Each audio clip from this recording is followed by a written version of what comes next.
2021. And in line with social distancing guidelines following during the COVID-19 pandemic, all Port Council members are participating remotely in today's meeting because their physical attendance today would be unreasonably difficult. All Port Council members are participating in the meeting by the Zoom video conferencing app, and all members will be clearly audible to each other. As a result of the members' remote participation in this meeting, any and all votes taken by members today shall be by roll call vote.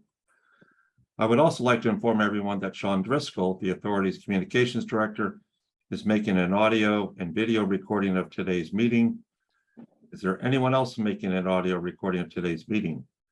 If so, please identify yourself by pressing the raise your hand icon, or if you're joined by telephone, press *9 on your keypad. And when you are recognized, please state your name for the record. Thank you. Got a couple here. Lisa, I see Louisa. muted.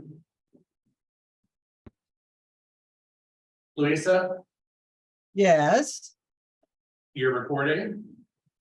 I am using the Notability app, which syncs an audio recording as I type.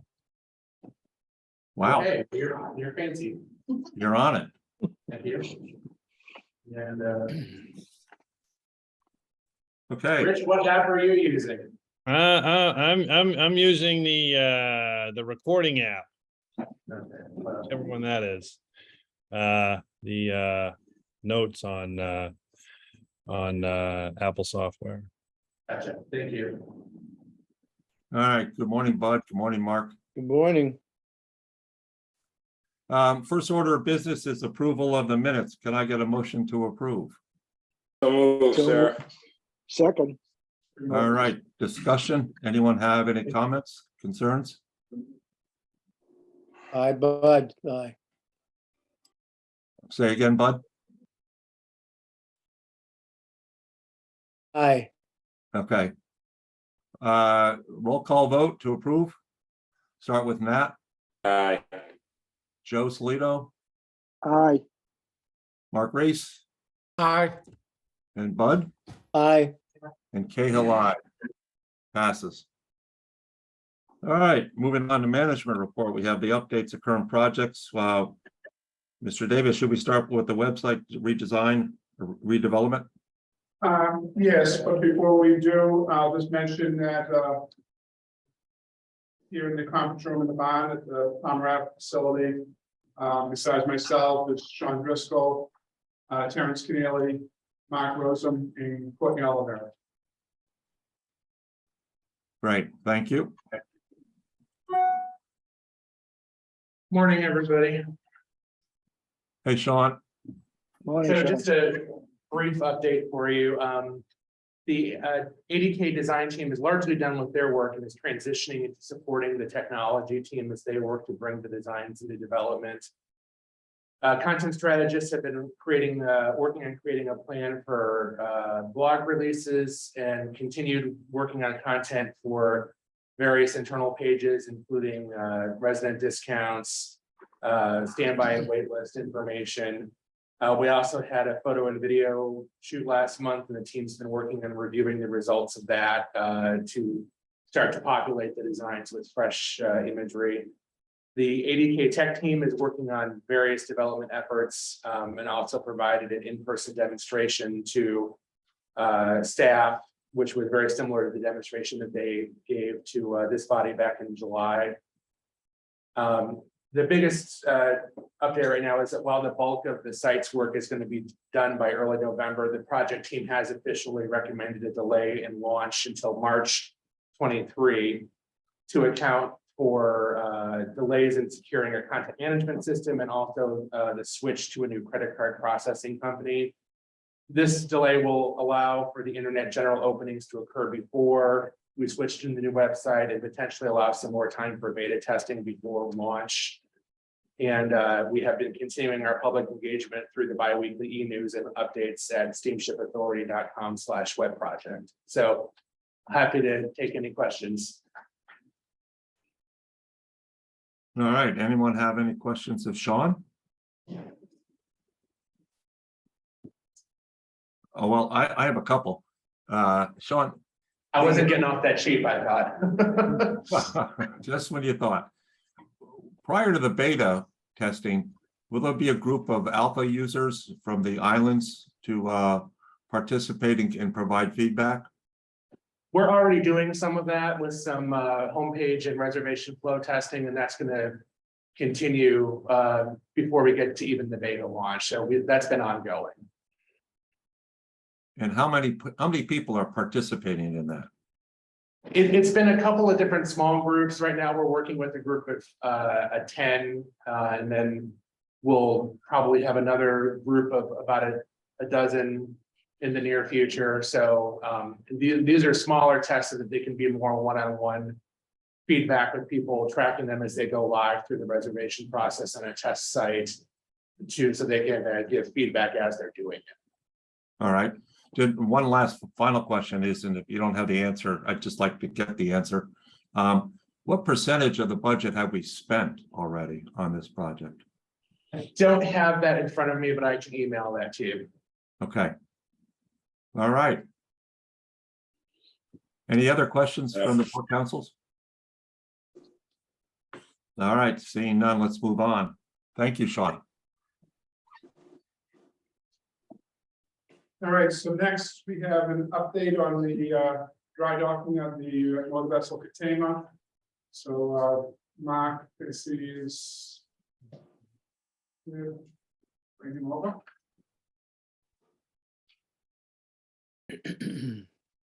So while Mark is coming in, we did, still illustrated in the presentation that there was a significant amount of structural steel that was identified needing replacement. Once we got the vessel up into the dock the second time. And in order to do that, amount of concrete had to be removed in order to get to a point where the structural steel was fine. And so I think Mark will have more of an update on those repairs. Good morning, everyone. Good morning, Mark. Okay, so the Katama is nearing the end. We have completed the structural steel work, and we're in the process of the end of the week adding the concrete ballast back in that we had to remove to affect the repairs. So we'll be undocking on Saturday and then getting ready for the transit back to Fairhaven on the 24th. So the picture you see in front of you is stern view of the vessel in dry dock. Next photo. This is in the stern area of the amount of structural steel that we had to remove and effect repairs. This is at the transition bulkhead between the engine room and the forward void area. Next photo. This is in the bow area of the structural steel that we've had to renew. You can see at the bottom area, it's quite a bit of structure. And when we're done here, this is where the concrete will be poured back into. Next. So we've also, completed other safety. We put a new fire detection system installation in the Katama, and that's been commissioned and tested. Next. So just some highlights of the dry dock. We've had structural steel renewal extensive, new fuel oil purifier installation, and new fire detection system install. So a snapshot of the dry docking. The original contract value was 1.11 million. Credits to date, 246,550. We've had 507,314 in change orders, which includes 461,314 in structural steel in the aforementioned 2 locations. So the grand total of contract credits and change orders is 1.37 million. Anyone have any questions?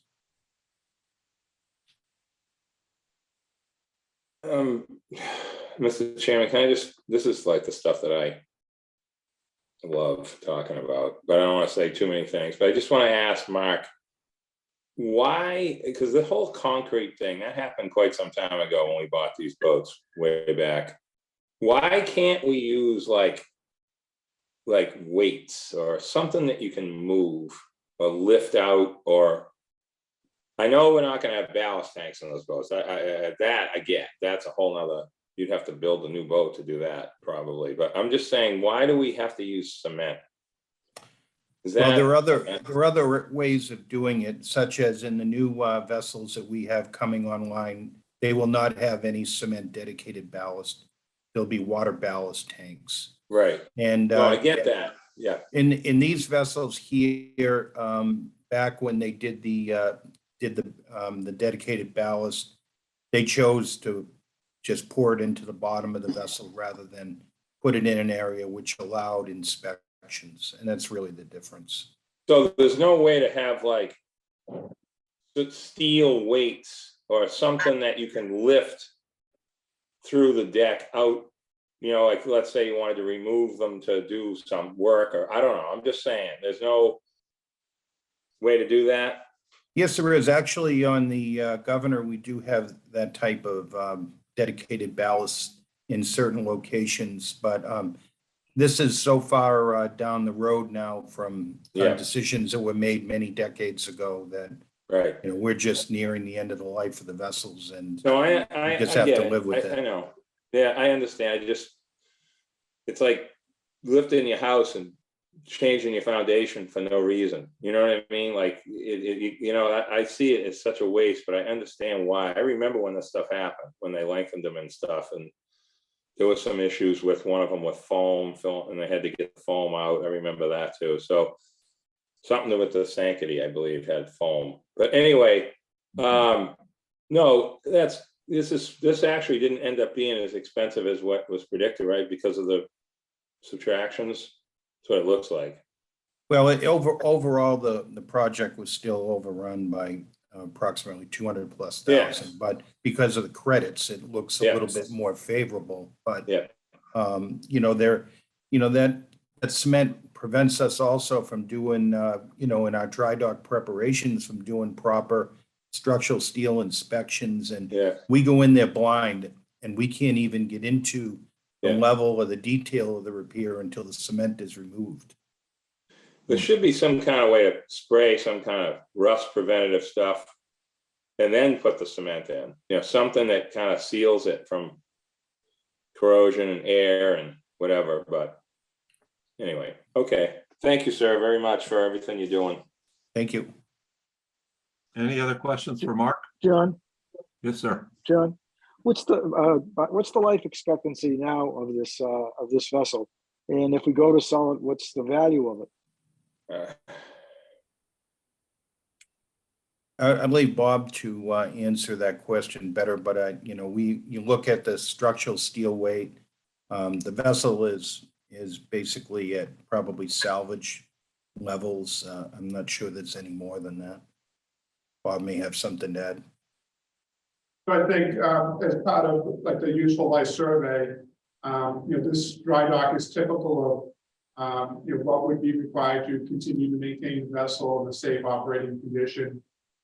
So whether you know, this gets us out to the 5-year life expectancy, you know, those are all there's different elements to this as well that, as you may recall, the bow thrusters, for instance, on these vessels are no longer in production. There's only one technician in the country to service them.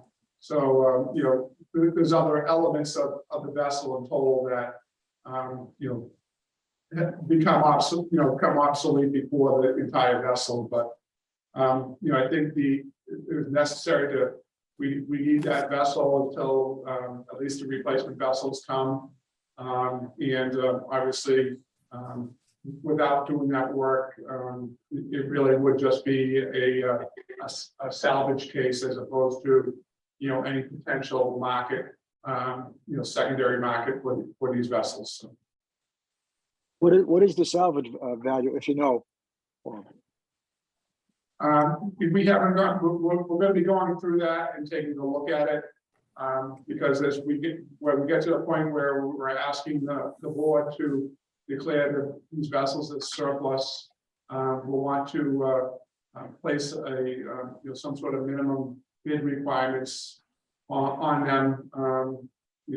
Basically what would we get for the scrap metal, or equipment, maybe equipment that's on board these vessels that it may be more beneficial for us to keep them as spares as opposed to just giving them away as part of the a vessel set, scrapping. So Thank you, Bob. Thank you. Anyone else for questions for Mark? Well, thank you very much, Mark. Appreciate it. Thank you. Hey, Bob, okay, before we go on, could I make a request back to the website, design and development section? sure. A thought we've had is this is really more for Sean, I guess. I don't know if you want to bring Sean back up. He's on his way. All right.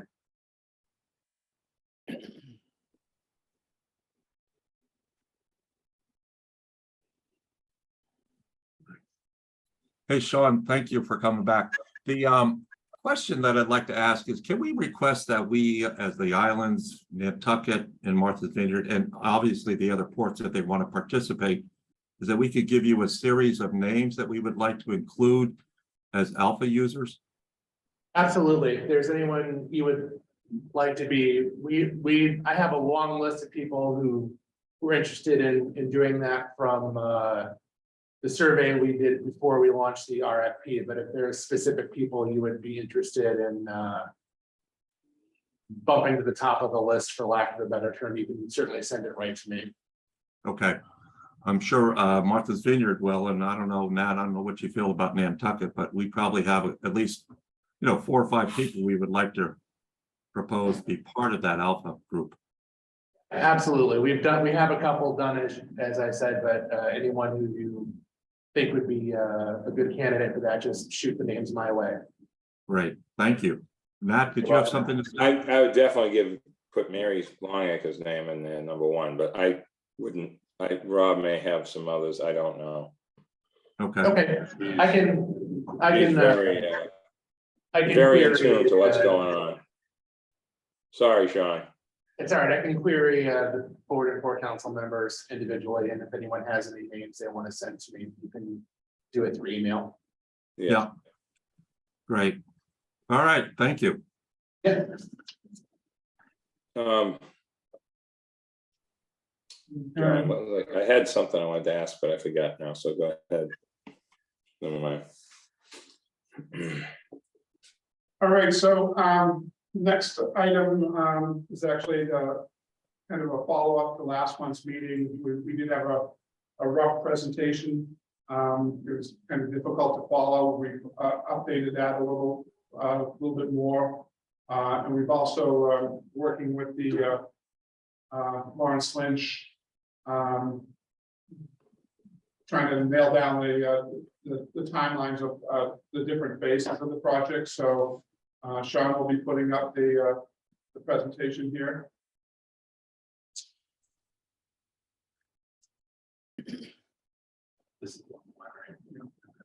So in terms of it, we got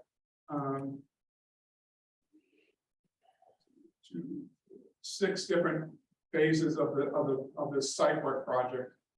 So the initial phase, as we mentioned before, pertains to the area around where the check-in booth is. That involves they need to be raising that. They'll be moving the booth in order to move utilities, and then replacing the booth at the corner there. The corner gets redesigned as part of it. So we'll be going down to a single entry lane and a single exit lane at that intersection. That part of the project is expected to take about 5 weeks. Next. Then they move south along the southern portion of our property there. And up to, from the freight shed up to in front of slip one. Again, there's ground stormwater management that has to be done, there's utility work that needs to be rerouted. And all in that section. And that's supposed to take about 6 weeks. Next. Then they move to just west of the traffic booth, and in line with the southern pier. Again, it involves stormwater management and the utility work. And that's expected to take about 5 weeks. Next. The southern portion of the staging area is the next phase. As you can see, it'll be taking up most of the staging area during that portion of the work. And it's expected to take about 6 weeks. One good thing about that is that it's during January and February when we have fewer trips. But we still, staff is still looking at how to make this as seamless as possible for our customers. In terms of where the staging is going to take place, looks like we have enough for a boat, boat and freight boat, so of staging there. Next. Then we move to the northern portion of the staging area just south of the temporary terminal building. That involves moving the entrance to the temporary terminal building to the south side of the building. Because in the next phase, we'll be taking away the stairs and the ramp that's connected to the plaza. So that this stage is expected to take about 6 weeks. Next. And then we have the final phase is directly in front of the temporary terminal building. We'll be pushing back the pickup and drop off area and the bus pickup and drop offs in that area. So and that's expected to take 8 weeks. So we're looking at a timeline about middle of May for completion of all this. So, as I said, we do when we're looking at phase D of the project. We do have very limited staging right there. We are considering whether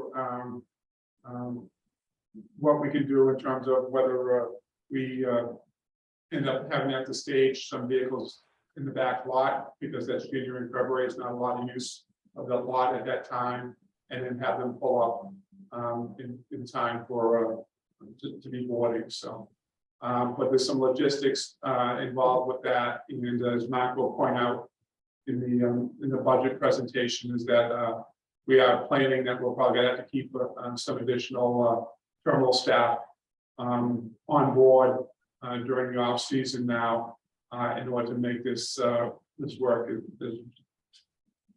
the best we can. So Lawrence Lynch was supposed to start today this week, but they've now moved to start up to next week, this week of the 19th.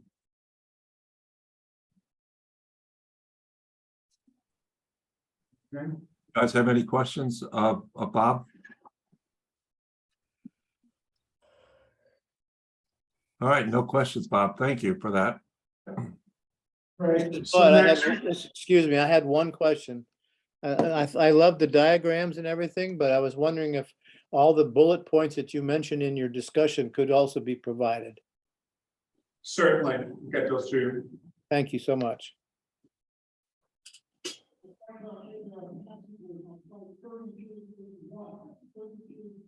All right, so next, just a quick update. When the Port Council last met later that afternoon, was the opening for request for proposals to provide a freight transportation service for Martha's Vineyard from North Cape Port. we're saddened that there were no submittals, no proposals submitted.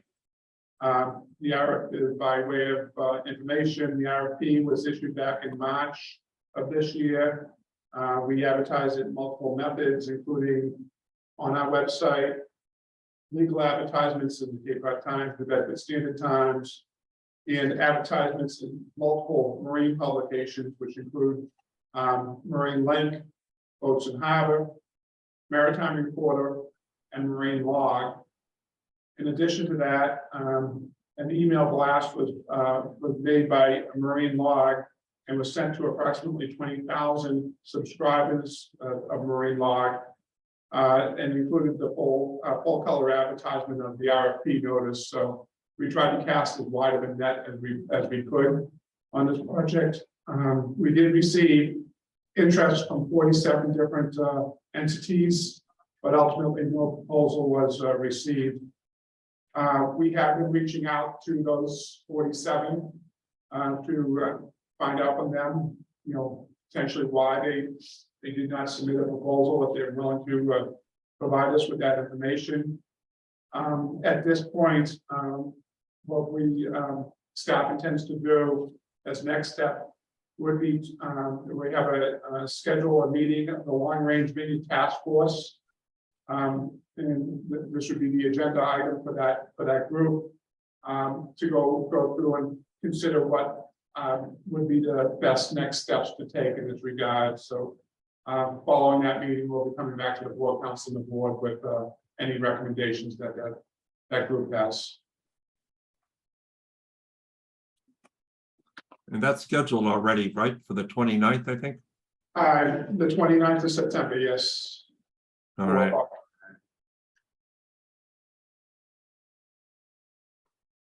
Okay. Thank you. Mr. Chairman, Sir.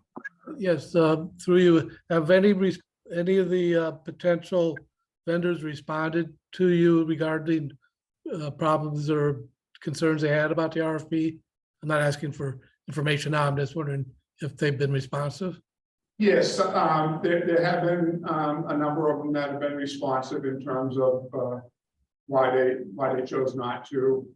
I think by and large right now was that they were looking at it, and we're having some problems with some of the logistics of the whole scenario, but we'll continue to source those concerns out to see what can be done in a future effort.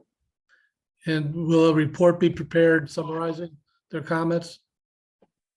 Yes, we'll have a report prepared for part of the long range community task force group. We'll include that information as well. Great, thank you.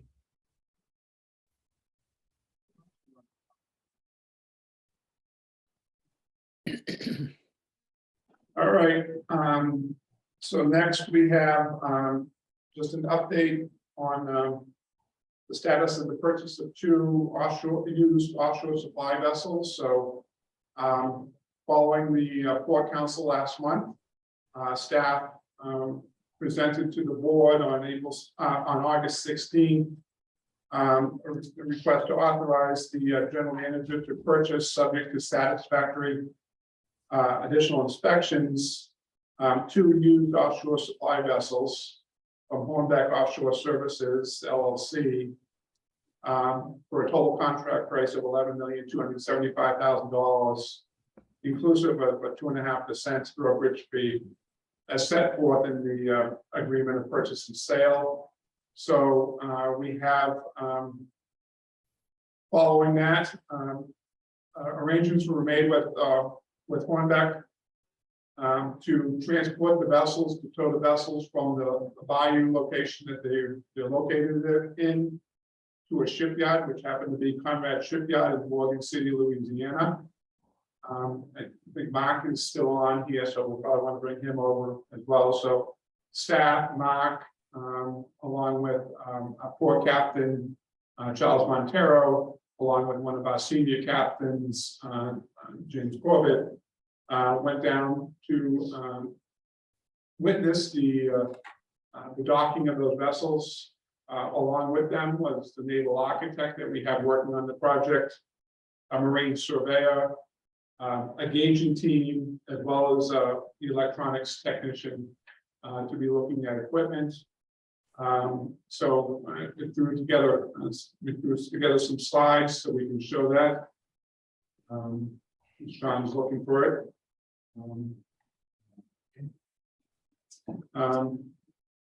In general, Mark can fill you in more on this, but there were no significant issues discovered. And both vessels were found to be acceptable. And then following those dry docks, the vessels were returned to the bayou for storage, and John is bringing up the slides now. Second. Yeah, the intent of the inspection phase was the underwater area, and we did approximately 700 gaugings in the underwater area, and actually the coating systems were actually in very good condition on both the vessels, with almost no diminution noted. I think probably in the area of less than 1%. So here's a photo of the vessel as it stands going into dock. And that's a shooting star pumping out the dock. As you can see, it's a twin screw, two rudder. Next. These are two of the bow thrusters located forward, and these are quite large bow thrusters compared to what we have in the existing fleet. Part of it, as you can see, we high pressure washed the underwater hull. This is the shooting star. Coating system's actually in very good condition, considering the vessels had been in cold storage for 6 to 7 years. Wow. Next. There's a picture of the vessel being transported.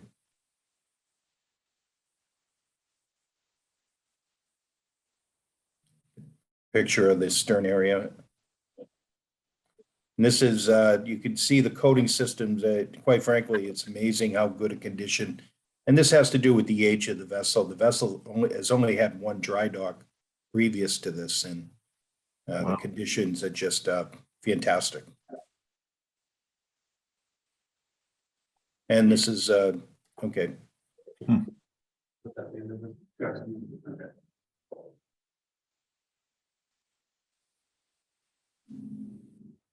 So both vessels were, the inspections were accepted, and we're on to the next phase of the closing of the vessels, and Bob can give the detail of that. So, and then the other piece, Mark, too, was that the shipyard was able to connect the vessels to shore power, correct? Correct. Yeah. So they were able to access some of the electronics on the vessels and things like that, so be able to get a good understanding of the condition of those items, so that way we can round out the dry dock conversion package to put that out to bid later this fall. So at this point, the closing of the vessel on the vessels is scheduled for Friday, September 23rd. Mark will during his presentation will probably inform you about the yesterday the notes to purchase the vessels were sold. I guess he'll come up now and explain the results of those. I think we're pleasantly surprised on what we got. So good morning. We received 8 bids yesterday. Net interest costs ranging from just under 2.42% to as high as just over 3%. So the winning bid was Jeffries LLC out of New York with a true interest cost percentage of 2.1495%. So we were very excited about the rate that we got on the van. Is that locked in? Is that locked in, Mark? Yeah, that's the van. I believe it's March 31st. Once we have the, bid out for the vessels to repair and we finalize the cost, and we'll roll the bands, the bond anticipation notes into bonds. Mark, could you say the name again? Jeffries LLC. Okay. I just have kind of a related question. First of all, congratulations on continuing your AA1 bond rating with Moody.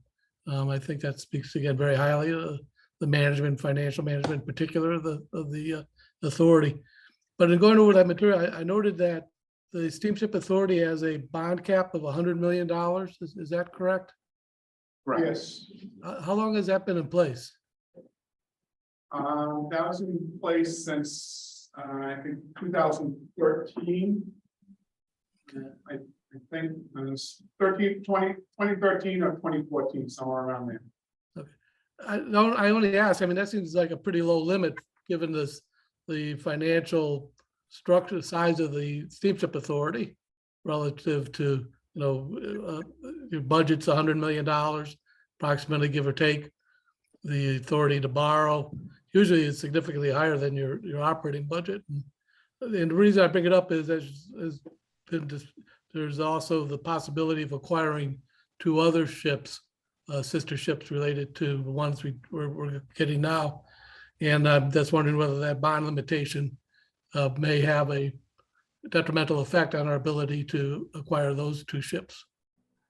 Yeah, I think you're right in that regard, is that the options for the other 2 vessels, as we look at this, we're cognizant of what bonding capacity we have, and other projects that we have going on as well, in terms of what's available.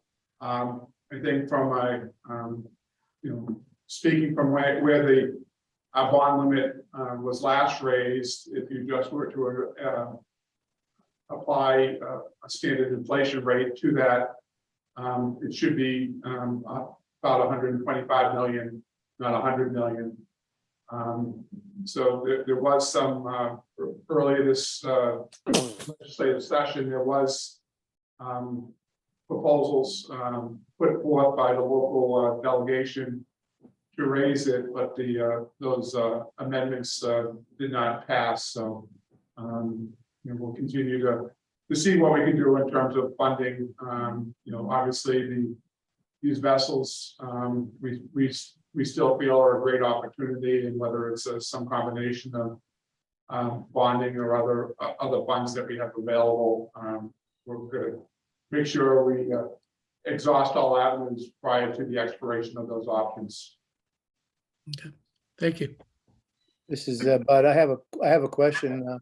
I understand we were trying to get that bond cap increase through the legislature. Is that still hung up in the legislature? No,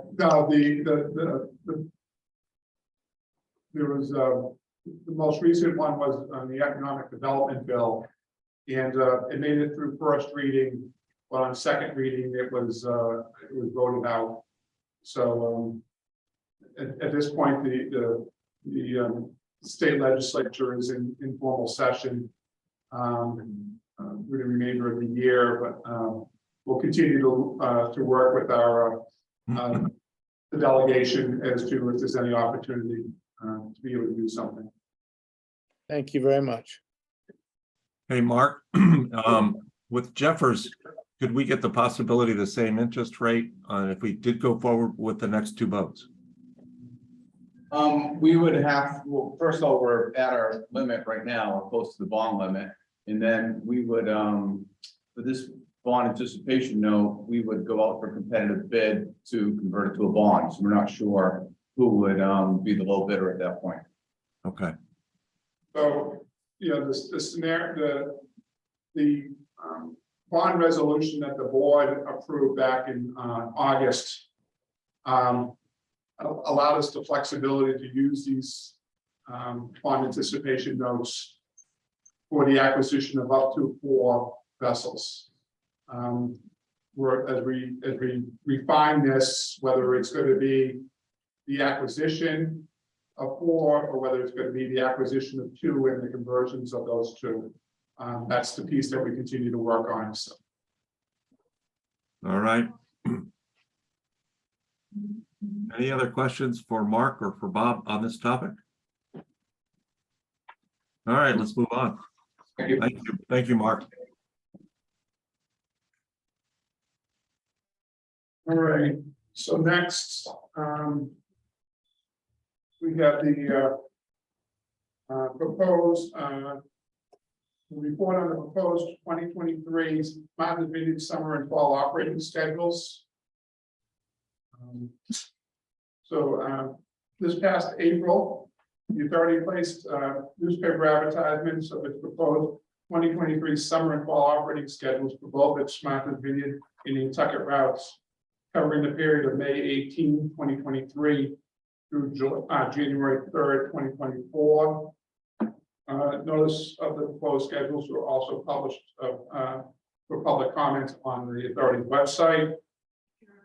On May 31st, 2022, the authority received a petition objecting to the steamship's scheduling of the 5:30 a.m. early morning freight from Woods Hole to Martha's Vineyard and its multiple negative public health impacts on Falmouth and Woods Hole residents caused by pre-dawn noise, as well as the ever-increasing levels, threats to public safety resulting from increasing freight traffic over Falmouth roads leading to and from Woods Hole. 160 names and addresses were appended to the petition, with the majority of those names and listing addresses within the town of Falmouth. Accordingly, the authority conducted a public hearing on the proposed 2023 schedules on June 8th of this year. Following the petition hearing, staff has considered the verbal and written testimony received both for and against the scheduling of the 5:30 a.m. trip during the summer schedules. Staff has also considered schedule modifications, but on those schedule modifications, staff is concerned with potential conflicts both at the terminal sides and in the harbor with these vessel movements. Staff remains committed to continue to work with freight customers to mitigate early morning noise disruptions. The authority regularly communicates its terminal policies to manage the Woods Hole terminal traffic and noise mitigation policies to its freight customers. They include, some of the policies include that truck drivers are prohibited from idling their truck engines on any of our ferry terminals for more than 5 minutes in violation of Chapter 90, Section 16A of the Massachusetts General Laws. Trucks are not to be backed up on terminal property except when necessary to stage them for boarding or to load them onto the ferry with the permission of the terminal agent. In addition, when trucks are being backed up on terminal property, their backup alarms may not be excessively loud and should be adjusted to the extent possible so they only allow enough for their intended safety purposes.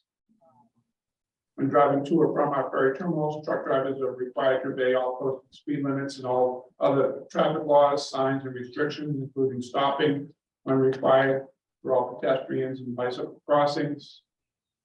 Truck drivers should also drive at all times in a safe and courteous manner towards other drivers, bicyclists, and residents in their surrounding communities.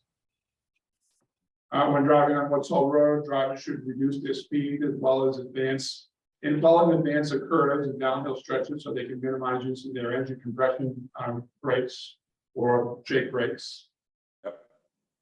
Truck drivers may not stop or park alongside the highway or road where it's illegal to do so, such as along Woods Hole Road. Furthermore, trucks are prohibited from arriving at the Woods Hole terminal prior to 6:30 a.m. except as follows.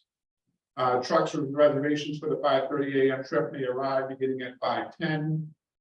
Trucks with reservations for the 6 a.m. trip may begin arriving at 5:30. Trucks with reservations for the 6:30 a.m. and the 6:45 a.m. trip may arrive at the terminal beginning at 6 a.m. Trucks with reservations for 7 a.m. Trip may arrive at the terminal beginning at 6:15. To enforce these policies, the authority monitors and logs the early morning freight traffic on a daily basis. On Also, in response to the Woods Hole community's request in its public safety concerns attributed to freight traffic, in an effort to discover potentially viable alternatives to Martha's Vineyard, the authority has said issued a request for proposal back in March for the alternative study of alternative transportation services.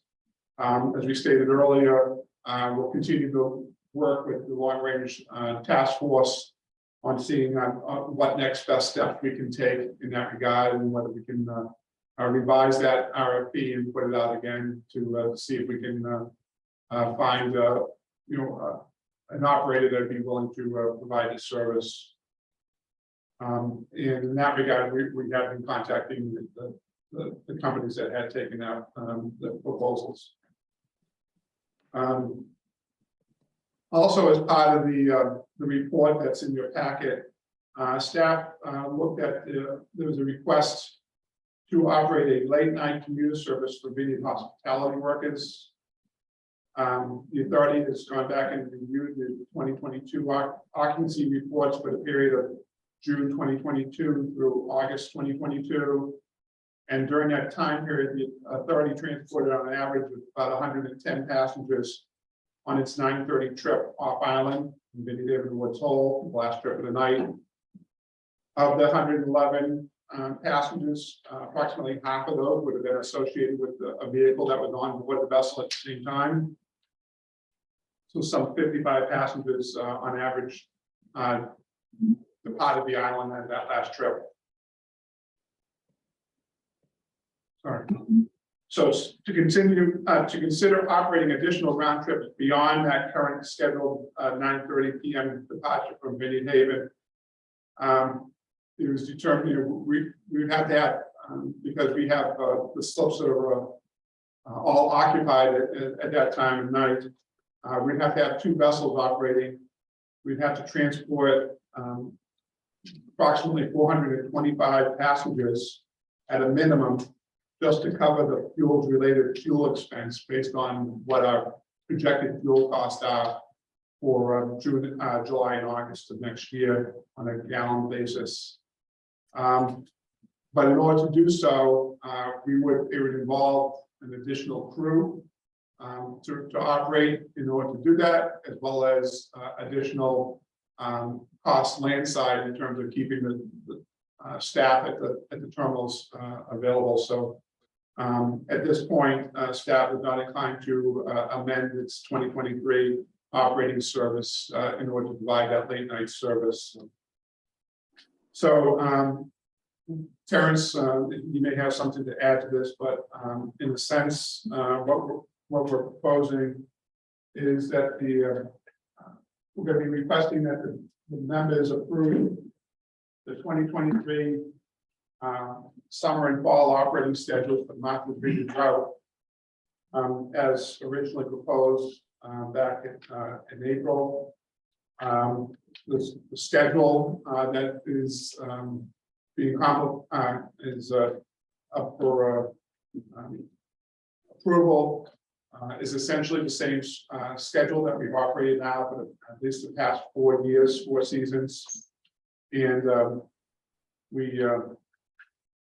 we'll continue to look at this, and when we get the new vessels, we'll again look at the operating schedule and determine whether there's any opportunities because of those vessels to change this around. But at this point, we're seeing that there still is a need to run that 5:30 trip in the morning, both because of the starting the 5:30 trip from the island at the same time, the amount of commuters that go over that on that vessel as well.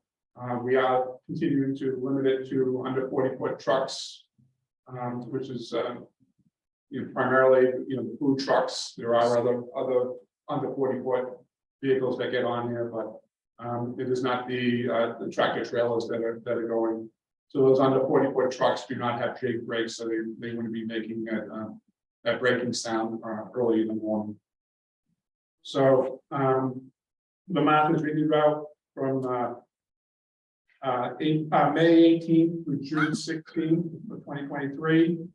We would have the Martha's Vineyard or the Nantucket, along with the Island Home or the Nantucket, along with the Woods Hole and the Governor operating. So the Martha's Vineyard and the Island Home would be going in for what we term spruce up periods, a quick repair period prior to the summer to address any concerns before we hit the summer schedule. From June 17th through September 5th, we have the Martha's Vineyard, Island Home, the Nantucket, Governor, and the Sankaty running a single crew Monday through Friday. From September 6th through October 23rd, it'd be the Nantucket, the Island Home, Katamar, and Governor. And then following that, from October 24th to November 16th, it'd be the Nantucket, Island Home, and Katamar. And then the Nantucket substitutes for the Martha's Vineyard substitutes for the Nantucket. There would be the Martha's Vineyard, Island Home, and Katamar from the middle of November to the end of the year. So we'll be presenting this for approval for the board, and appreciate it. The board council wants to weigh in on the report, and whether Terrence has anything to add. Hi, good morning, gentlemen. Morning, Terry. I just want to add that, I want to thank the staff and everyone who's taken a look at this, and it was really a team effort, and there's a lot of moving parts here. It's a very dynamic situation in the morning. I think since last year in 2021, some of the materials in your packet will show that, we started these efforts last year, as early as June of last year, in terms of trying to work with the freight carriers and working with the state police, and trying to address these concerns from the community. I think for the most part, we're doing the best that we can in that regard. We can always do better. I'm sure there's a one-off or two-off every now and then. But there is an effort being made, and to suggest otherwise is not correct. So we're going to continue to do that. And again, we'll continue to reach out to the community, working with them. And hopefully, as we move forward here, we can start to really raise the level of the operation so that our neighbors down in Woods Hole are content with what we're doing. That's really what we're looking forward to. So. Bob, are you looking for a vote right now on this schedule? Yes, because we'll be going to the board for approval of the schedule, the report, acceptance of the report, and approval of the schedule as well. Because we need to start getting the schedule out for the truckers, so that way they can be submitting their requests for next year's bulk reservations that need to be done later this fall. Okay. Before we go to vote and open up for discussion, can we talk about this petition for a late night vessel for a moment? Certainly. Is there anything that the licensees could do to help accommodate the people that were part of that petition? Yeah, I think that's probably would be a better avenue for this type of service. They're talking about workers, so they wouldn't be taking vehicles back and forth. Our limitations are that, we don't have, there's no room at the end. So in order for one boat to be moving, it requires a second boat to be moving, which means that we have to bring in, 2 crews to do that, because at that point, the crews are out of their operating hours. So, but, the analysis that we did just on the basis of the fuel cost alone, we don't see that as being a viable service.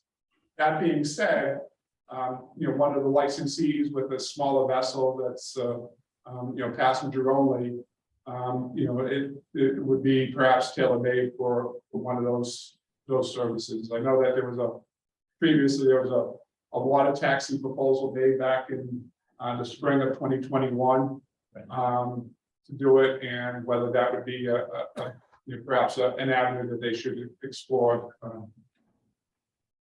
So this will be part of our response to their request? Yeah, so and we haven't, I haven't actually been given forwarded the request. It's only what I've seen in the papers regarding that. So, All right. Very good. All right, back to the voting for the schedule. For council members, any questions? Yeah, I do. John, Go ahead, Joe. it's a question. I may have asked it before, but how many 40-foot trucks do we have on the 530 boat? Is it 5? Is it 10? Is it 20? It If we probably know. averages, yeah, it probably averages between 6 to 10 on any given day. So certain days of the week that there's more multi-stop food trucks that come down on certain days of the week, but in the absence of the multi-stop food trucks, then there's some of the smaller delivery vehicles that also go over on that trip as well. Have they ever done a traffic study on the Woods Hole Road between 4:30 and 5:30 to see how many vehicles are actually coming down the road? I know they do it on the Vineyard all the time. They'll have the counters out there just to see how much traffic is coming down the road. Yeah, so the Cape Cod Commission does do, Woods Hole Road is one of the sites that they do an annual vehicle count for. And also in the packet, I should be reminded one that we included the Urban Harvest report on alternative shipping. Because that was a report commissioned by MassDOT. And as you recall, that report came back that the amount of traffic that our freight customers amount to coming over the bridges is what, 0.02%, something like that, 0.2. Less than 1%. Less than 1%, and that the classification based on the traffic counts for Woods Hole Road ends up being a Class C road, which is the that actually is the classification, which is the shows the least amount of congestion. So they ought to go. It goes from C on down. Mr. Chairman. Yeah, Go ahead, Mr. Chairman, Matt. can I just bring up one point? I don't like meddling into your stuff over there. But I would say to you, Bob, you gotta be cognizant of winter weather. These trucks aren't coming from, Bourne to get to Woods Hole. Like timing to get there exactly at, a certain time or no earlier and all that. I can understand that, 6, 7 months a year, especially early in the morning, there's no traffic. I get all that. I'm completely on board. But in the winter, when there's ice, snow, storms, anything that requires putting to the boat from West Bridgewater, wherever these trucks are coming from, we have to be, there has to be sort of a seasonal approach to this. I'm assuming that we're doing that. Yeah, so the 5:30 trip to the Vineyard only happens during those summer schedules. We don't have it in the winter and in the spring. Well, what's the earliest boat in the off season? 6? 6. Well, I mean, and as part of it, it's, the mitigation efforts, we do, as I mentioned, we do monitor it, and the shippers, if they arrive prior to the times that they should be arriving, they are notified about that and reminded about the importance of it. But I mean, we get to a point where it's a minute or two difference, and that's a traffic like that. They didn't. Yeah. That causes the difference, but I'm just, we do. It's more to be continually reminding our customers of the need to be as courteous as they can in terms of mitigating any traffic related issues on the road. Nat, I think with the Woods Hole in the morning, the compliance on that early boat, the first two, is really high. It's somewhere I'm in sure, the high. I'm sure it is. I'm just, 6 o'clock will be the new 6 o'clock will be the new problem someday. So I'm just sort of jumping ahead a little bit. Yeah. In the sense of, it's safer driving early in the morning than it is late at night. I can tell you that. Okay, there's nothing on the road, much safer.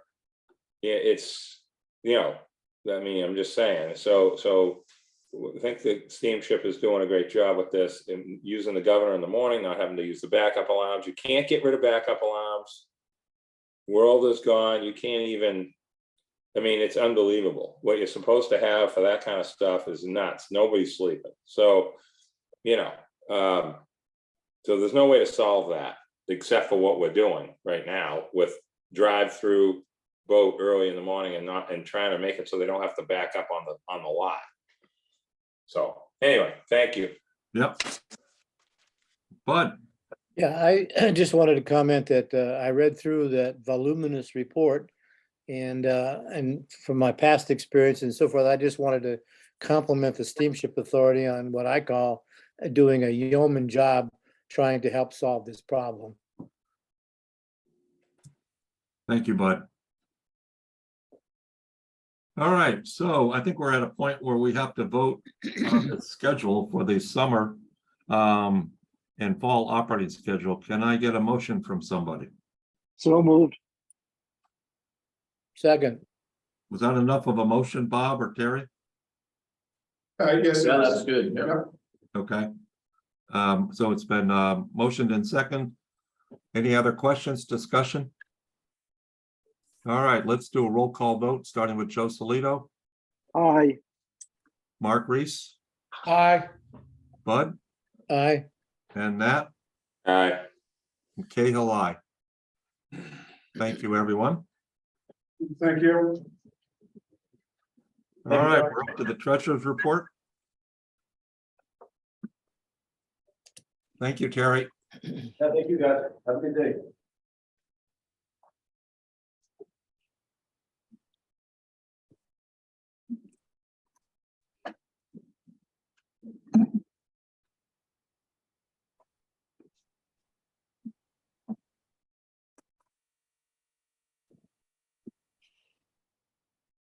Good morning again. And to my left is Courtney Olivera, the Assistant Treasurer. She plays a key role in helping prepare the budget. And she'll be going over some of the cost sides of today's budget.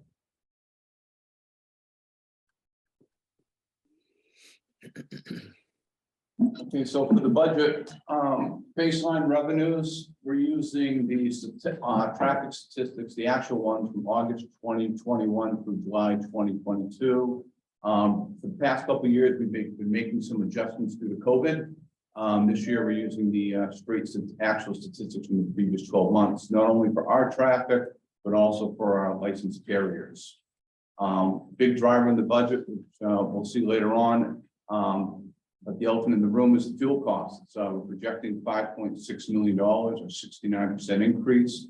The cost per gallon is in the budget's going from $2.37 in 2022 to $3.93 a gallon in 2023. Looking at the current CME for the ultra low sulfur diesel prices, we're anywhere from 2 cents to 10 cents on the projections for next year. So we're pretty close for our budget to what the market's indicating right now. Looking at inflation for the past 12 months, the CPI, general CPI is up 8.5%. The overall budget is based on last year's budget with no material changes outside of maintenance requests. We've seen an increase in depreciable assets, which Courtney will review, and as well as increased interest costs for the, which we talked about earlier today, the bond anticipation notes, which will be converted to the bonds.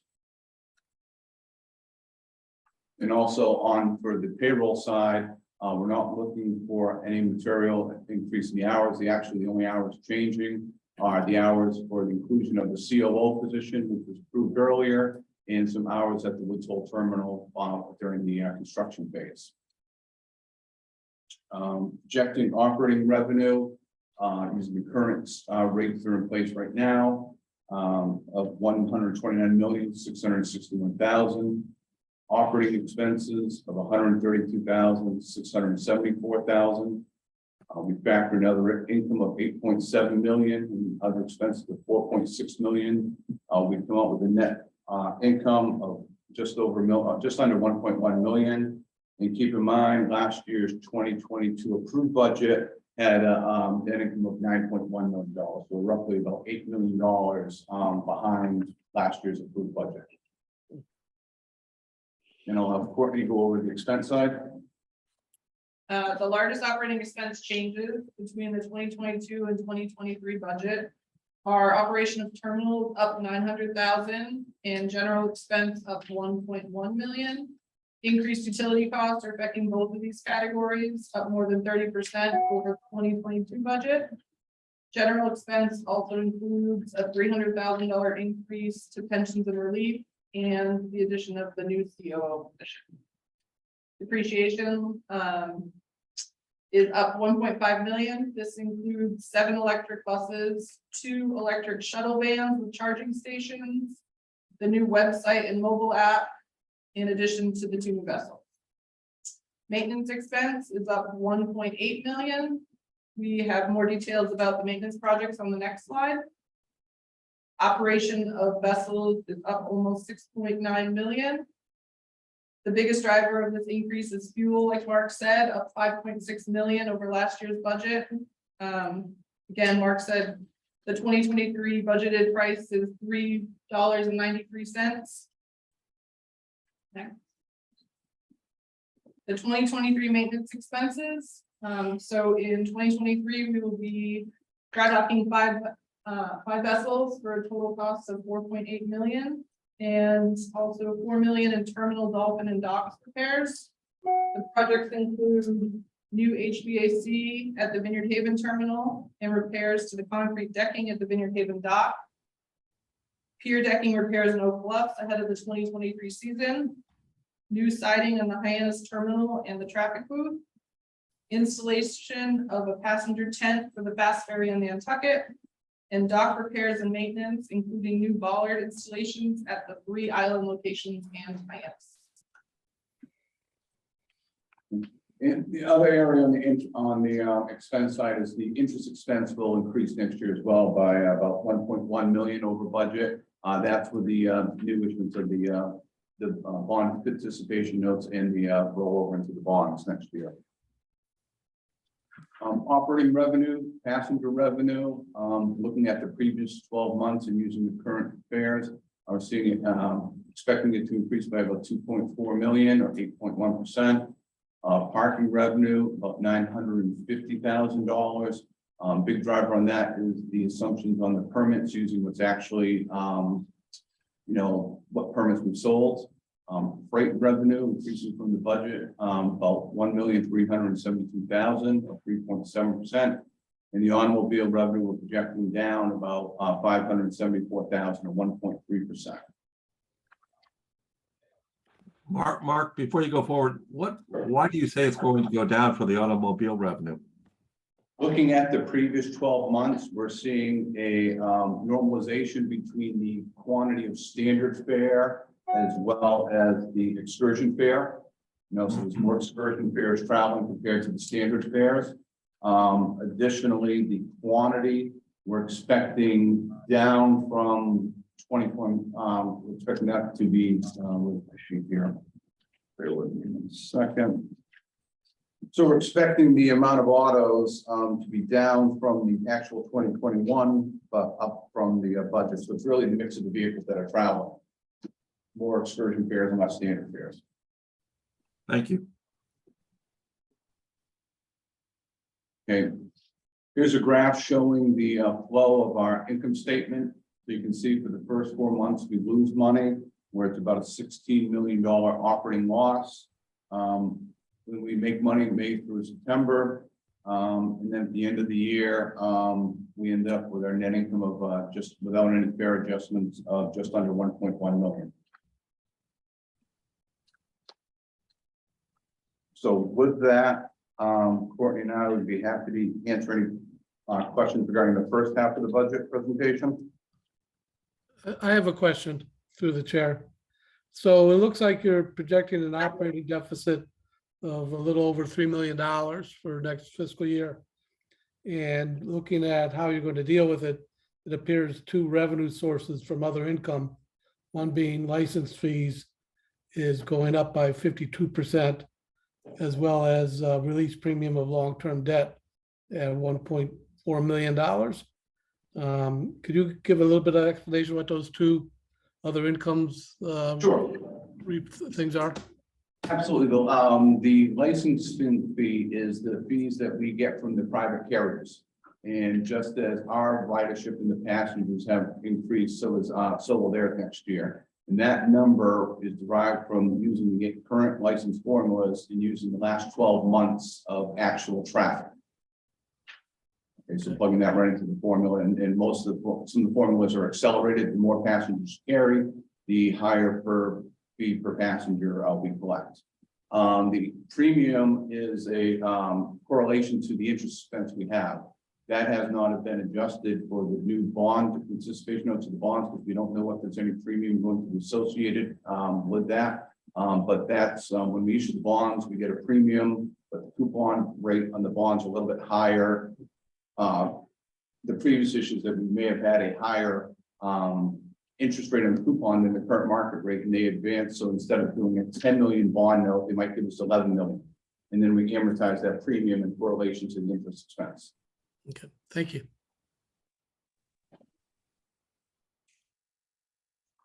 Any other questions for Mark on this item A? All right, Mark, you want to go on to item B? Certainly.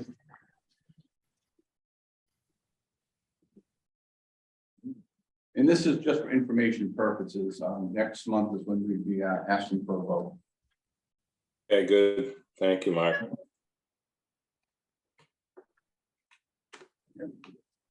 Okay. Now, the big driver, as we mentioned before, is the fuel cost, 5.6 million. Also looking at inflation during the last 12 months. Last year, there was also there was no fare adjustments in last year's budget at all.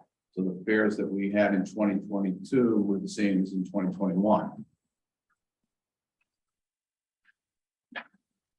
So we're looking at roughly net operating revenue, a target of 9 million. We're at about 1.1 million. We have additional rate adjustments that'll be reviewed shortly of about 7.6 million, where 4.2 million would come from the Vineyard route and 3.4 million would come from the Nantucket route. So looking at where the proposed fare adjustments would come from, 2.3 million from the standard fare vehicles, 370,000 from the excursion fare vehicles, freight revenue of just under 2.4 million, passenger fares of 2 million, parking permits and daily fee parking just over 400,000, and then miscellaneous increases, which is really the barge revenue of about 145,000. On the Vineyard rate, proposing adjustments to the standard fare vehicles under 20 feet between $3 and $5, depending on the season. That ranges anywhere from 4.3 to 8%. Excursion fares, proposing $1.50 for each segment. That is correlating to the amount of what the passenger rate adjustment we're proposing is. Doesn't reflect an increase for the vehicle side of it. Vehicles over 20 feet, looking at 8% rate adjustment. The passenger fares for an adult would look at 50 cents. And the rest of the correlating rates would go proportionately, such as $4 for the 10 ride, 25 cents for the senior and children tickets.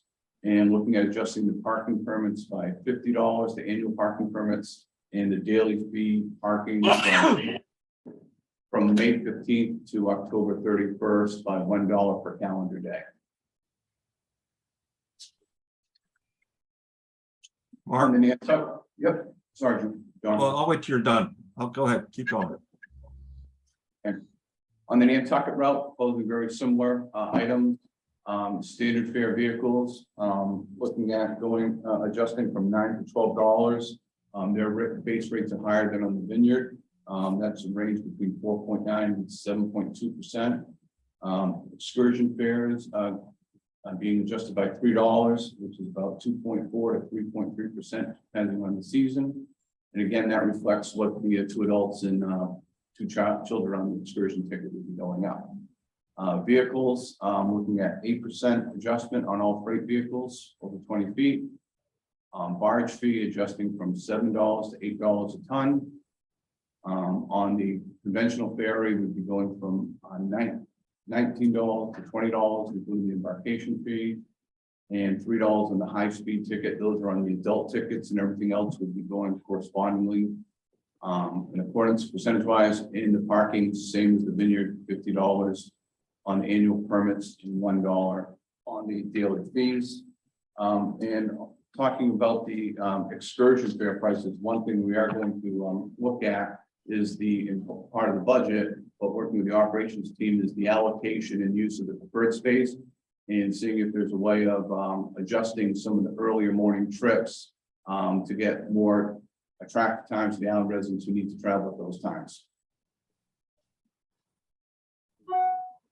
Deck space utilization. This is showing each group, the standard fare, the excursion, and the vehicles over 20 for each route of how much revenue in the pattern versus the amount of spaces they actually use. For each category. The blue is the vineyard, the red is the Nantucket. This is based on 2021.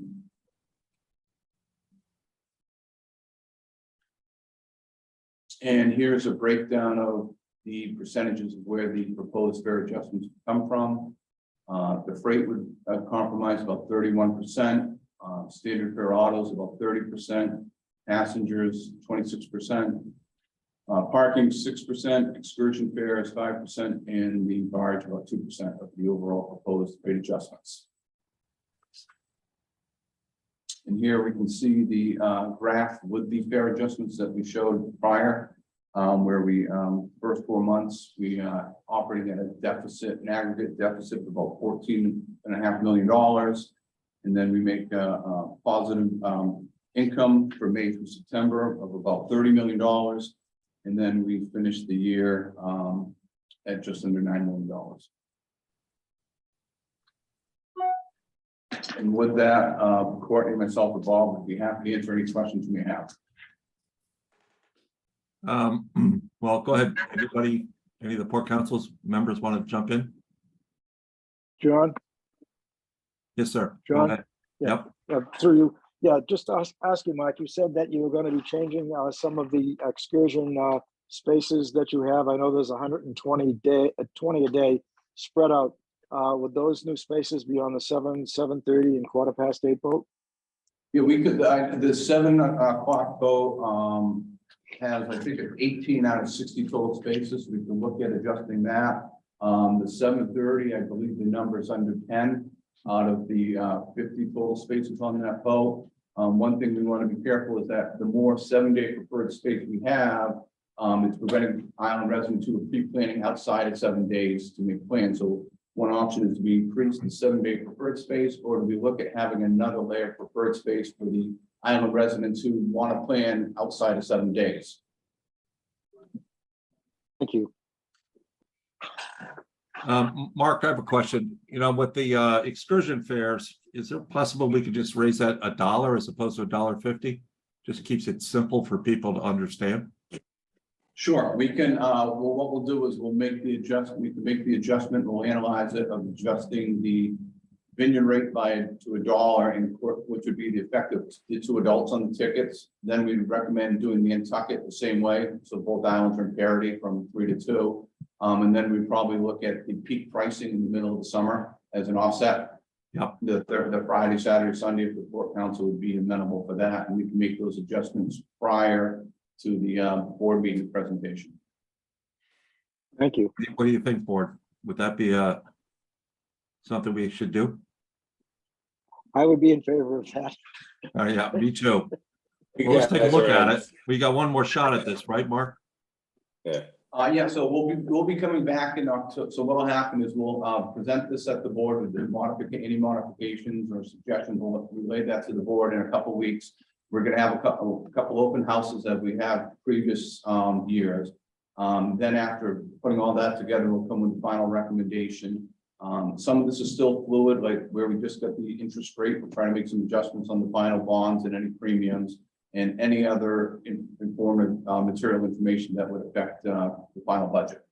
Okay. Nat Lowell had his hand up. Yes, my phone's blowing up. Just a quick point, concessions. Like I didn't see anything about concession. I know we're not supposed to bring that stuff up. So we budgeted for concessions. Like, what are we doing with all that? So we adjusted the budget concessions to what's in the contract minimum of $750,000. Got it. Okay. Hey, you know, one other thing that's come up, and maybe you could shed some light on it, is I'm hearing about cars charging up at Palmer Lot, charging their electric cars. Sure. What's going on with that? So currently, we do not charge for any of the, whether it's a daily fee or parking fee. So we provide that service free of charge. Some of the cars stay there for an extended period of time where it's free travel, for lack of a better term, and then B, it's preventing other people because of the duration to be using those facilities. So that's something if the Port Council and board, we can look into addressing that. Yeah, we ought to come up with a plan, but go ahead. Somebody had a comment? Yeah, we don't charge them anything for charging their vehicles. They don't have to use a credit card or something like that to pay for it.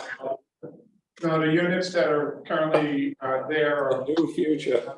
don't have any, any of those abilities, and here at the Palmer Ave lot, we did modify those charging ports so that way they could reach multiple cars, and it's kind of a honor system in terms of when they pull in to be plugging in their car from taking it out of one of the other vehicles, but.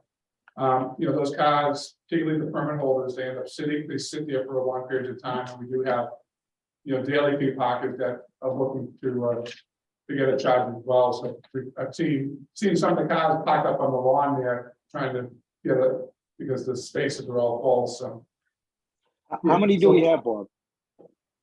I think there's 10.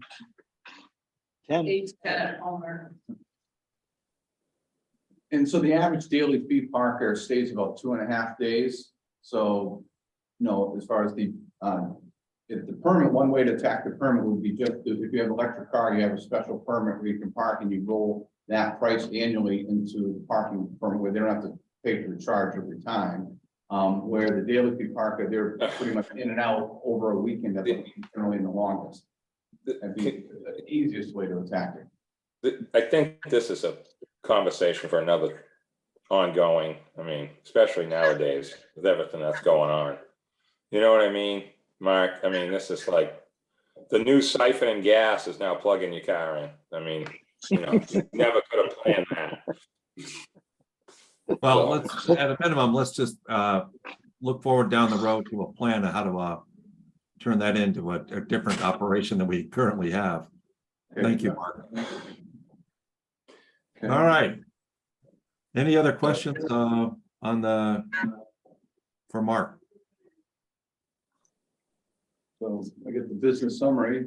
Well, just before, so again, as Matt pointed out, so we'll be going back to the board at their meeting later this month. And then following that, we're planning on having some budget open houses like we've done the last few years for any public comments. And then we'll be coming back at the next month's meeting for approval of the budget and the any rate adjustments.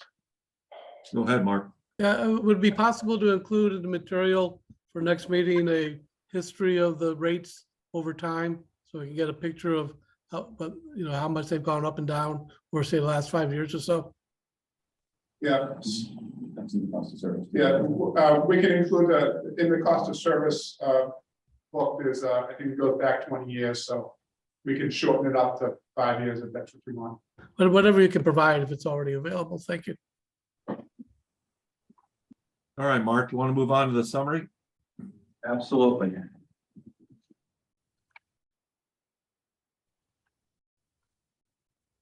Okay, so for the month of July, total passengers for both routes combined were up 16,000 or 3.9%. Year to date, we're up about 7% or just over 101,000 passengers. Here's a monthly comparison of 2021 versus 2022. Okay, so the vehicles are less than 20 feet, both routes combined, we're up 0.1% or 39. Where you can see in both islands, the standard fares were down and the excursion fares were up. Both routes combined, we see we're down to just under 5,000 cars or 1.5%. Monthly comparison. Freight trucks for the month of July. Trucks for both routes combined were relatively flat or down 0.5% of 45 trucks. Year to date, trucks are up 2.5% or 1,374. And here's a monthly comparison.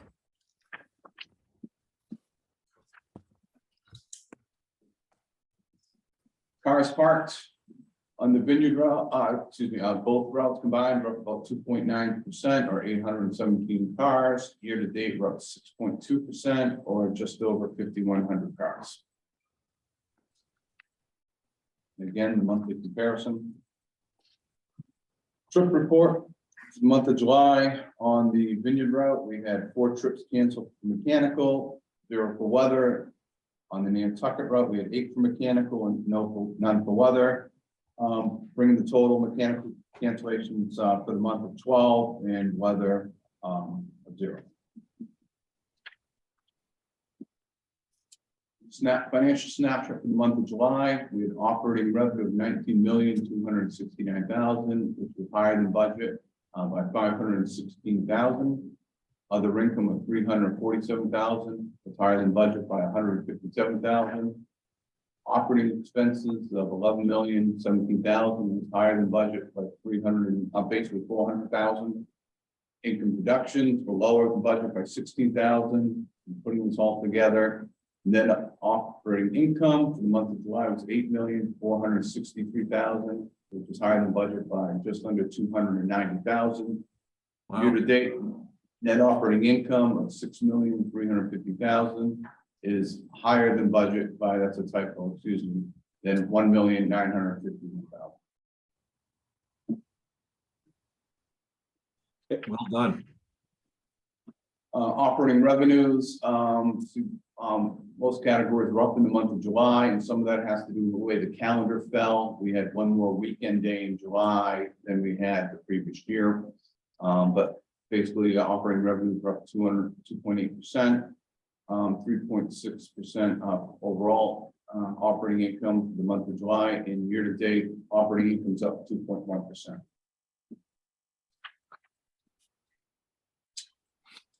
Here's a breakdown by category of where the operating revenue comes from, both for the month of July as well as year to date through July. Operating expenses for the month were up 3.8% or just under $400,000. Fuel expense, and that's the big driver in the vessel operations. Even though we are hedged, it was still up $148,000. The average price per gallon budgeted at $2.47, came in at $2.86 after all inclusive all of our hedges. Year to date, the fuel expense is up $437,000 or 10% over budget, considering the volatility in the fuel prices. That's a pretty good result. Here's the month of July where all the expenditures go, as well as year to date by category. Traffic for the month of August, we saw passengers up 29,600 or 7.4%. Year to date, we're up 7.1% or just under 131,000. Both islands combined. Vehicle traffic for the month of August, we saw a decline of just over 2,000 on the Vineyard route and 800 on the Nantucket route. And again, that's partly influenced by one less weekend day in the month of August than last year. Got it. Conversely, one more weekday, which 5 cars are not in touch with. So with that. Questions for Mark on the business summary? Sure. No questions? All right, Mark, thank you very much. Thank you very much, everyone. Okay.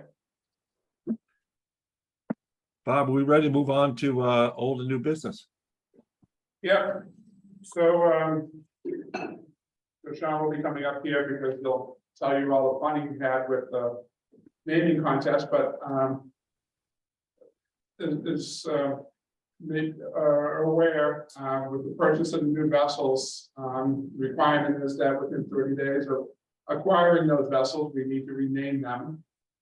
And so, when we present this, to the board requested that we try to solicit some public input and let Sean kind of update you as to what the one or two Yes. people who submitted proposals. Well, apparently if you want feedback, offer gift cards because we got feedback in spades. So at the members' August 16th meeting, as Bob said, we presented our recommended method for developing a short list of finalists. And we were asked to make sure the public had ample opportunity to do so. So we held a naming contest with 2 $250 SSA gift cards available as prizes. More than 8,200 entries were received. It included more than 9,000 name suggestions of those 8,200 entrants. I did include a list of all the potential names with at least 10 or more entrants. The full list runs about 100 pages. So if anyone really wants that, I can give it to you, but I just gave you the highlights in your packet. So we reviewed those submissions and we're now, do you want me to go through the whole thing? Okay. So we reviewed those submissions and we're putting forth the following slate of potential names for the vessels. The MV Nope, the MV Wampanoag, MV Aquina, MV Mashop, MV Menemsha, MV Mattakit, MV Siasconset, MV New Bedford, and MV Hyannis.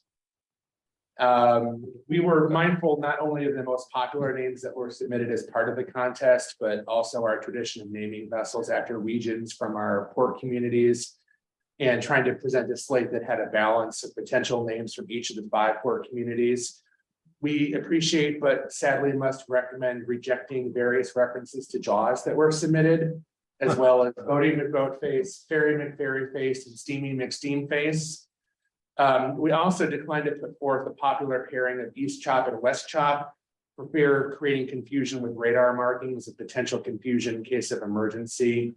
So those are some places where we did deviate from the more popular names that were suggested. So what we're asking for is Port Council to review the slate. If there's anything you would like to add to it before we pass it on to the board at their next meeting, they will ultimately choose the 2 names. But if there's anything the Port Council wants added to this list, we can do so before we move it on, or you can vote to accept it as presented. John, what was the name of that first boat? It's No Pay, I think. No Pay. Yeah, I think Bob made me read these because he wasn't sure how to pronounce everything. It's No Pay. No pay. That was a question we had, so thank you, Joe. We're trying to get a hold of someone that. Matt, do you have a question or you want to make a comment? Yeah, no, just let them talk. I'm sorry. Yes, but So, go ahead, Bob. If I may, so I guess the part of the consideration here is that traditionally the naming of the vessels had some sort of rotation amongst board members in terms of the naming process. The Woods Hole back in 2024 was 2014. Sorry. All right, Bob, we'll be 5 more feet underwater by 2024. Go ahead. So back in 2014, when the list was presented, it was a Falmouth member, Catherine Norton, who made the motion to name the new vessel, the MV Woods Hole, which passed unanimously. Prior to that, the MV Ino was, the name was presented by Constable Board Member Robert O'Brien. That Nantucket Board Member Clint Randy deferred to Mr. O'Brien at the time for the naming. And then prior to that, the Island Home was, the name was brought forward by Catherine Lozelle, who was the then Vinnie Board member for the naming of the vessel. So, it goes back in terms of, the history of where these names have come from, but there has been some rotation involved in the naming of the vessels. This is obviously a unique opportunity to have at least two of them to name at this time. So. Yeah. Can I just ask Bob a question? Bob, when I go back, when the Nantucket replaced the Novska, the Noshawn was the old Nantucket. So they switched the name to they named the, oh my God, sorry. I know they switched the name of the Nantucket to the Noshawn so they could make the new Nantucket, which is now the old Nantucket, the Nantucket. And the Eagle, as I recall, was a 1718 side wheeler or something. It's in some picture at the boat that no one ever heard of it until we decided to name the new one the Eagle. But so my question is, when you have a boat registered with a name, I mean, it ain't like going down to the registry and getting a new license plate, I can tell, I'm sure. So how does that work? Like, I personally think at some point, the name Sankaty should be kept. I realize that the Aquina idea is the old gay head, which I didn't even know until one of you people told me. So I love that idea. I think that's fantastic. But Katama, what's wrong with that? Nothing. I mean, I don't know.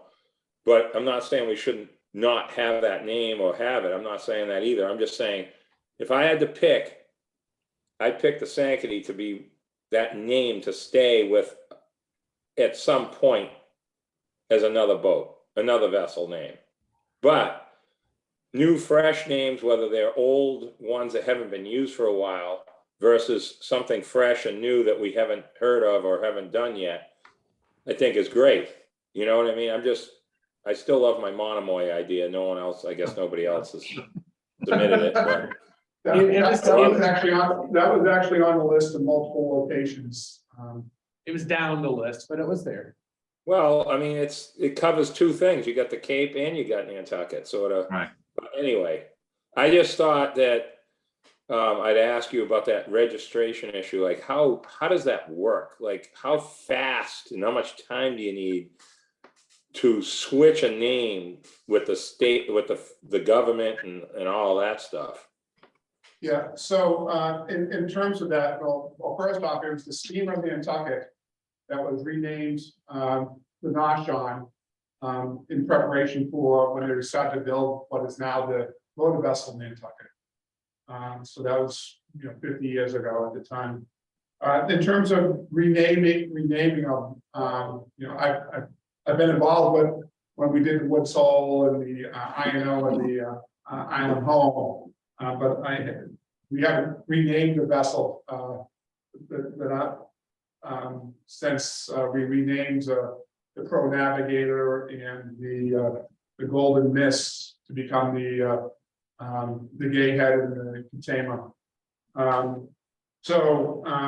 There is a form that we have to submit to the U.S. Coast Guard National Vessel Documentation Center for consideration.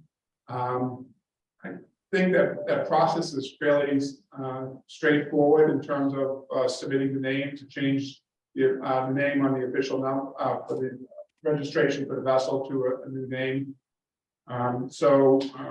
We anticipate that We can't start that process until September 23rd, when we actually end up passing papers on the vessels, but then the clock is ticking for us to get a name submitted for the process.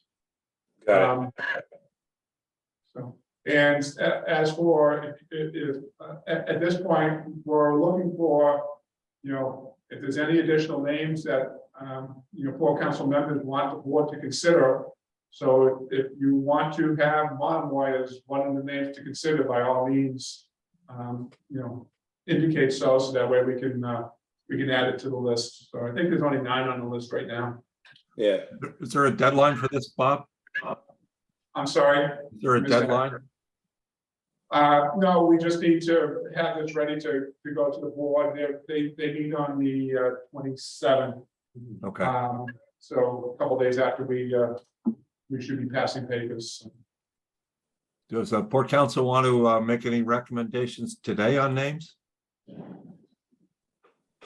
I mean, If I may add one thing too, I think from when you look at the list of names, the lists does seem to be more Vineyard related names that were submitted, probably in part because of the larger residents, citizens on a vineyard, perhaps influence that. So. oh, it's we've got our boat running over there 90% of the time, so it's just all works out. I mean, I like the Monomoy name, but I also love the Madaket idea as well, and also the syllables. Sciasconset, I think we might have to retire that idea because of how long it is, but 3 syllables sounds good. You know what I mean? Like it has a sort of a flow to it sometimes, you know what I mean? And Madaket, Monomoy, Sankaty is a nice, has a nice ring, but I would just add the Monomoy, but it's all up to the board and everything. I think it's a great process, and this is a fun, one of the few moments in this thankless position where you get to have a little fun with something. Both islands. Did you cash your paycheck yet? No. I'm waiting. I'm headed down to the mail right now. I haven't seen it yet. All right. Well, it looks like we're just going to let the board play with this for a while. But if you have any recommendations, get a hold of Sean. Does that play okay with everyone? I can tell you the people in Madaket. Just as a little side note, I have this little line that I say, they want to be Sconset. They want to matter. And I'll tell you what, right now they could use some good news because they think that we're going to sue the Madaket, but we're never really going to do that. I don't know how that's all started. You're But talking too much again. they will love this. They will love it. Just so you know, even if it's considered maybe the next round, So I will add Monomoy to the list at Mr. Lowell's suggestion, and if anyone has anything else they want on the list, just shoot me an email in time to amend this before we send it to the board in 2 weeks. All right. What about the minnow? Yeah. No, I also suggested, I rejected all Gilligan's Island related references. flying and no flying cloud either. Yes. All right. Is there any other business today that we want to handle? If I could one more time, Yes, John. sir. Go ahead, Joe. Could we over the next couple of months just kind of consider or see what we could work on standby? That's one of the biggest questions a lot of people had for me, to have year-round standby. If there's any way, maybe through the excursion portion of it, that's one of the biggest problems that people have spoken to me about, having year-round standby. Nantucket has it. They want to know why the Vineyard doesn't have it. Can we get that on the next agenda, Bob, to have as a topic? Yeah, we can add that to the next agenda to go over and some of the history on when we had it before and why it was Okay. And one other thing, just out of interest to history, the Gazette back, I think in 2005 or 2006, did an article by Laura Roosevelt, Without a Paddle.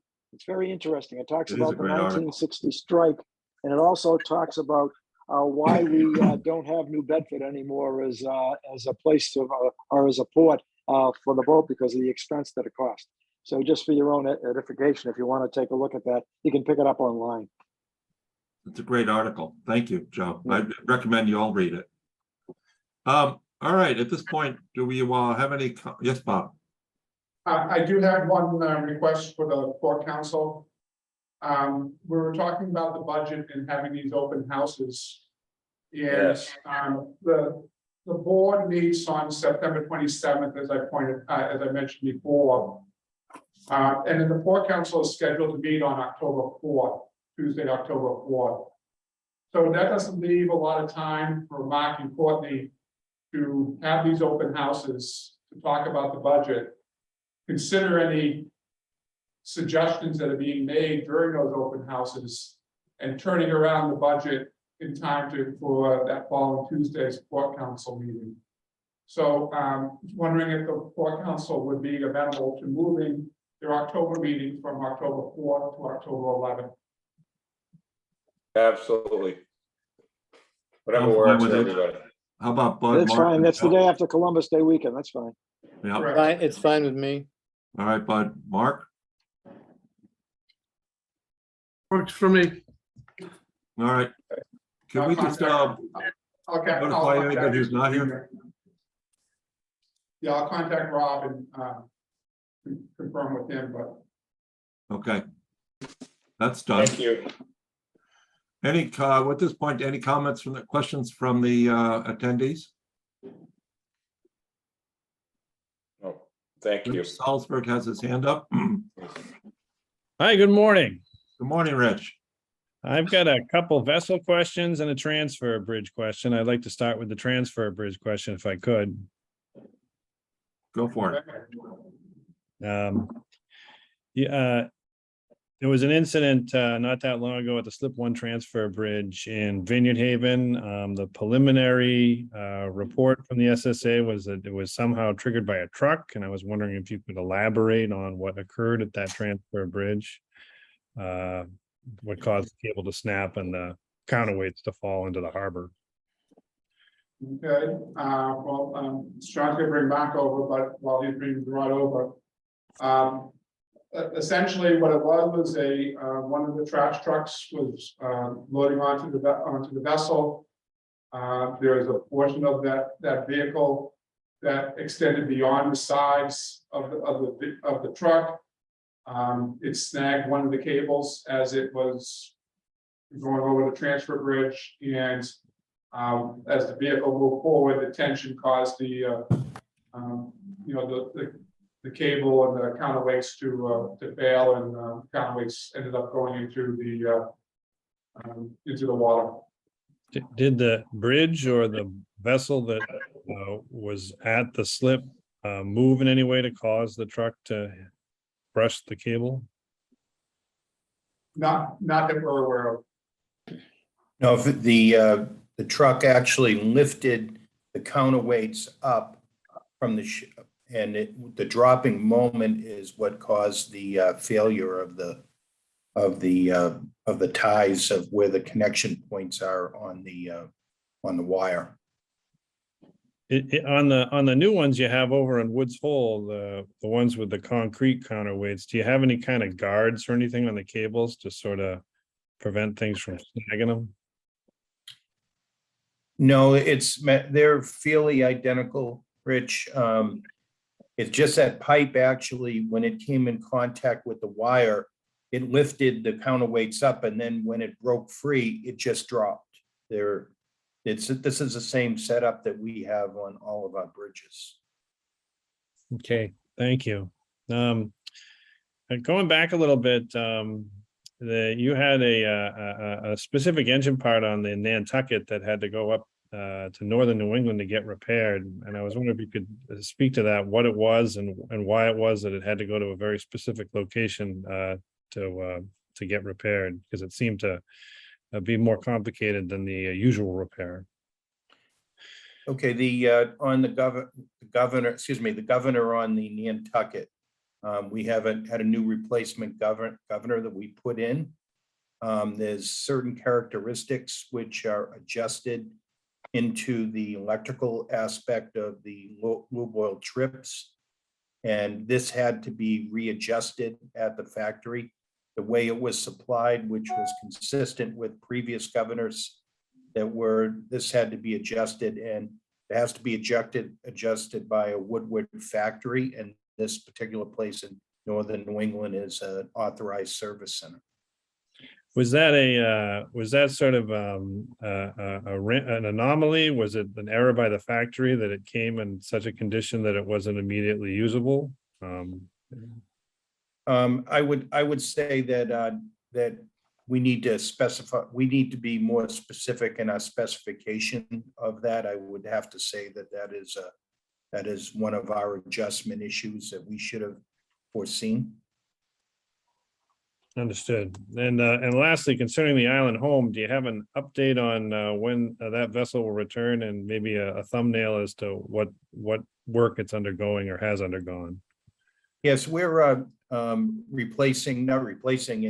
part of our safety quality management system, plan maintenance system. We are replacing on a plan maintenance system, the turbocharger on the main engine. The supply chain has been very difficult over the past year. Matter of fact, for the turbos, which we ordered a year ago, the turbos did not make it in time for our overhaul period post shipyard earlier this year. We were able to do one of the turbos with a SSA spare. The turbos arrived later. So in our preventive maintenance program, we accelerated this as we did not want to run. It was due for maintenance. We did not want to run till January at the next repair period to change out this turbocharger. So we chose to use this time period with the Martha's Vineyard to replace that turbo on the Island Home. Understood. All right. When do you expect it back, sir?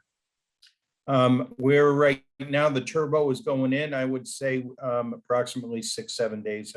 I would expect it to be back in service. Okay, thank you very much. You're welcome, Rich. Any other comments from anyone? Yeah. One more. Yep, Ben Robinson, come on, go forward. Yeah, thank you, John. I just wanted to ask if all the Port Council members have seen the analysis of the propulsion study prepared by a group at the Martha's Vineyard Commission. Well, before I speak, anyone else want to respond to that? I've read it. Thank you. Yeah. Have the other Port Council members received it? And if they haven't received it, I know the Steamship Authority has it. Could they be forwarded to the other members? And when would this be likely taken up to be discussed?